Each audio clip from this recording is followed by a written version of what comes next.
ba kayo sa family planning? Oo naman. Bakit?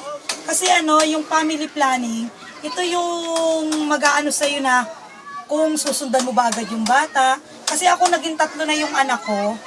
Yun, every 4 years ang agwat nila. Dahil doon, hindi mahirap nang magpalaki. Kasi natututukan namin sila.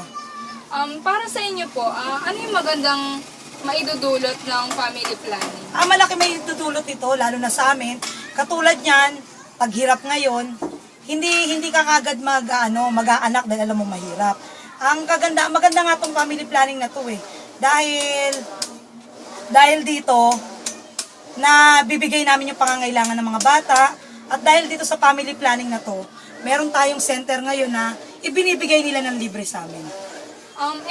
Tingin nyo, ano yung hindi magandang maidudulot pagka hindi ginawa yung family planning? Lalaki at lalaki ang ating populasyon. Ano po yung masasabi mo sa mga tao na ano yung ma-advise mo para sa kanila tungkol dyan sa family planning? Ang may a-advise ko na okay siya dahil nga ito, katulad niyan, family planning, hindi mo halata sa akin na naghihirap ako. Talagang maganda siya sa katawan, hindi siya, walang mood factor.